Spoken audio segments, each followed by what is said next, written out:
Here's an example of what can happen when these doorstop check swings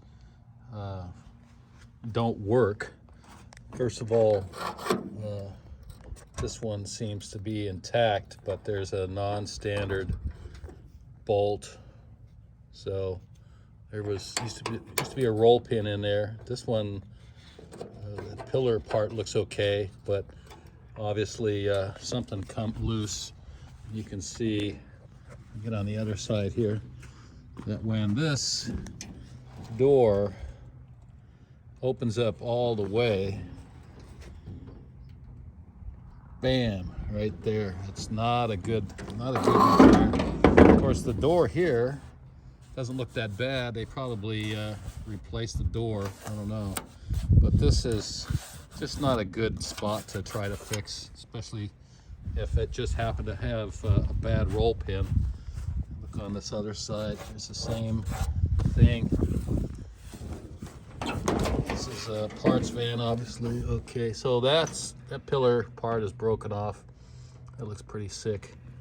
And then the other piece, the long rod that probably fell down into the door there. But once again, bam, not good. So that's why we like those repair pieces that take care of that doorstop check swing. Let's see how this one's doing. Yeah, this one's gone also. So that just flat broke off and then bent that piece. So bam, that's no good. So on something like this, looks like, yeah, once again, it's swung all the way open. Gave it a nasty hit right there. Not good. At the other side, well, this one avoided it. So, and this one's broke, but it had the strap. So there's an add-on strap. These aren't here normally. But somebody added this from a cargo door. That's a great idea. I like that. So a little backup, nice protection.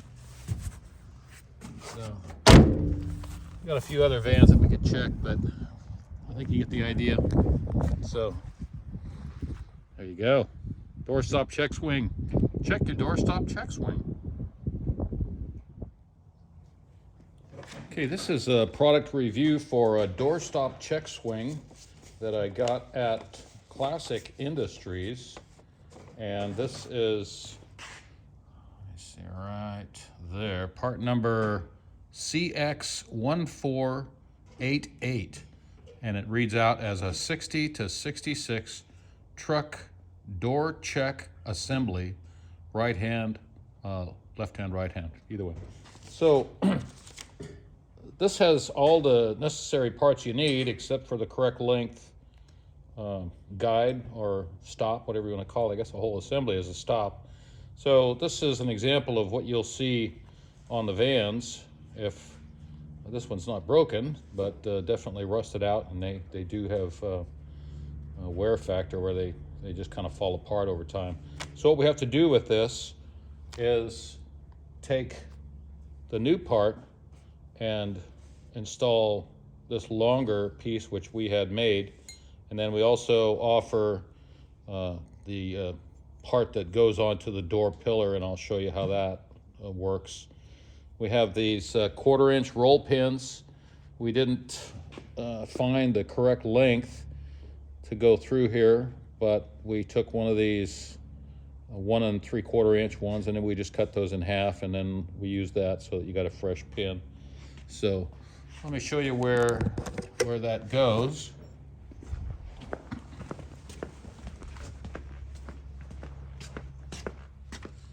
Right here in the door, and this is a real important part, because if that thing breaks, you are going to get one nasty hit right there on that crease. Oh, it's a body man's nightmare.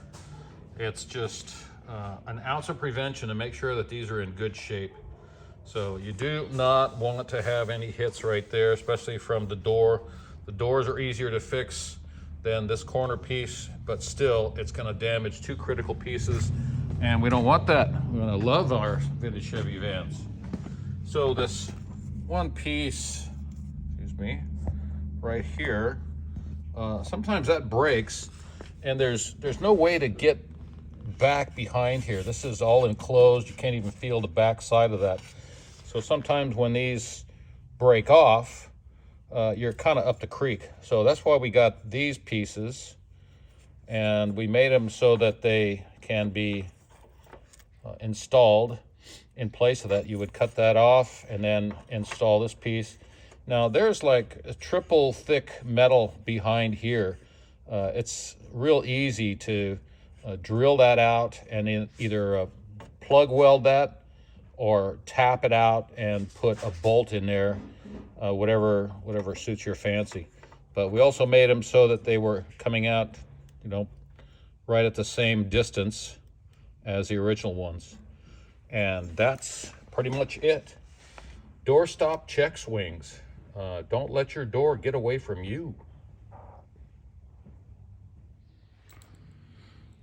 Today I wanted to talk about these doorstop check swings. These are installed in the driver and passenger side front doors, and they're pretty much the same from all the 64 through 70 G10, G20 vans. And these have issues where if they fail, then the front door will swing all the way open.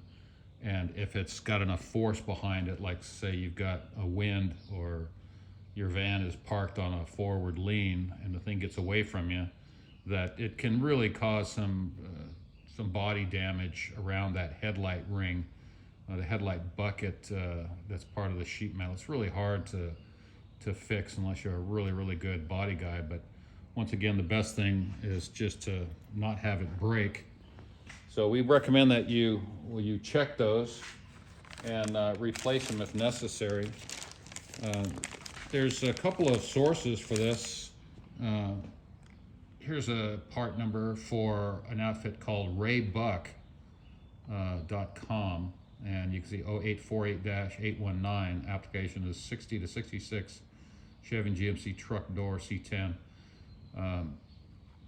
Those are usually anywhere from 10 to just under $15. This is a more common part number where you're going to find this at Summit or Speedway or Classic Industries for a little bit more, and they're all pretty much the same. I didn't see any difference in any of these. So the problem is that the arm is too short. So when you compare these side by side, it's going to cause an issue where you can't get your door open as wide as you should. So we offer these. We're happy to send those out. They fit in an envelope, so we'll send you one or two. If you got more than that, then send me a picture that you got more than one van. And it's just really important to us to make sure that we can prevent the damage to these bodies of sheet metal. It's just so preventable.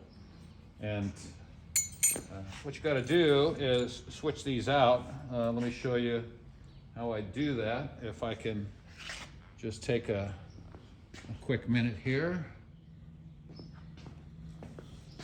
So it's not really a big deal, but this is what's worked for me. Take that cotter key out of there, cotter pin, whatever you want to call it, and put this into a vise just so that you're contacting these two bottom curved pieces, and the rest of it can slide out, slide through there. The one,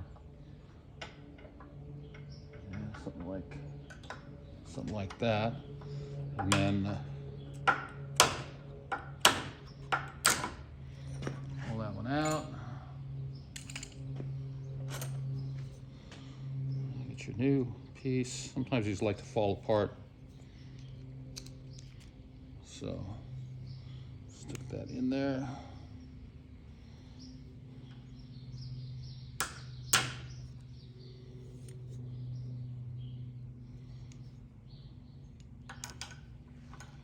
Open that up a little bit.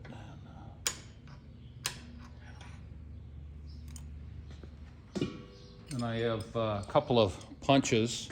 One of them's got a sharp point on it, and the other one's a little bit less than I don't know, 1/4 inch diameter. Now, if you don't have that enough in there to bite, you can take this piece off temporarily.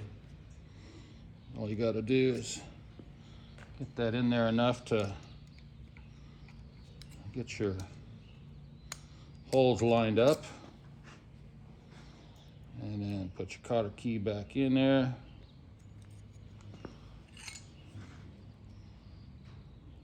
And it back, easy peasy, no big deal. So there, you're ready to go. We advise that you put a little bit of grease right in there. It's that piece, that metal piece going across there that catches on the curved piece that holds it all the way out.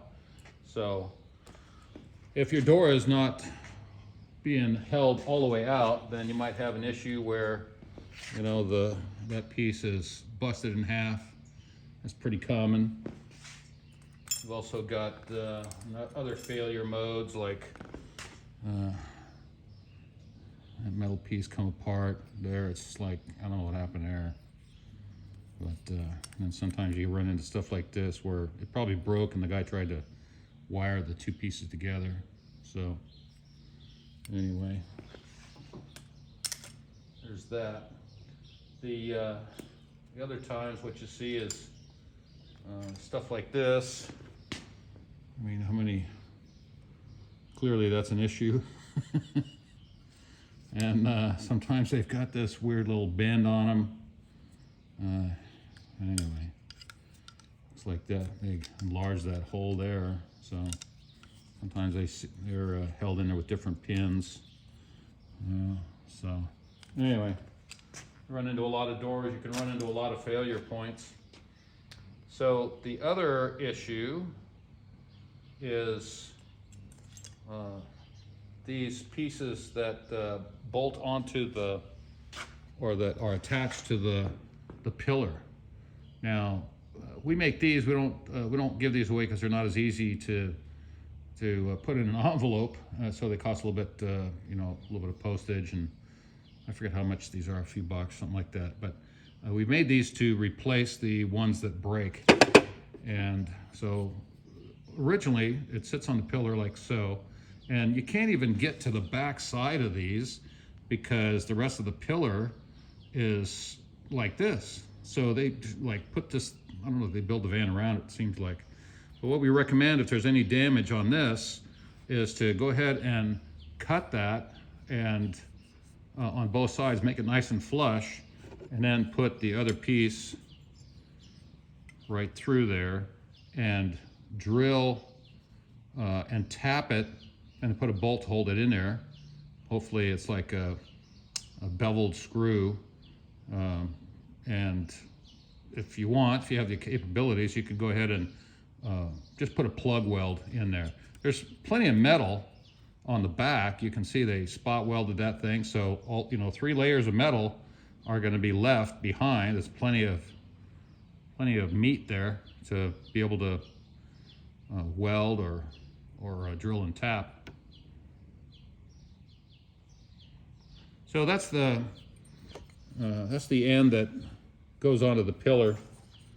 Now they have a roll pin, and we have different sizes as far as different lengths. Yeah, that one's not really a roll pin. It's just a round pin. This one's more of a, no, that's a, well, yeah, that looks like a roll pin. So anyway, just 2 different styles. These are 1/4 inch diameter, and I couldn't find that exact length at my local Ace, so I had to buy some of these. They're a little bit longer, but we just cut these down, cut them in the middle, and then they fit right in there. Should be no problem. It's just a little hacksaw job. So, and that is pretty much it. These doorstop check swings are a little nickel-dime part compared to these vans, and we strongly recommend that you check and make sure that your doorstop check swing is in good order. good repair, and save those front doors. Thanks for watching.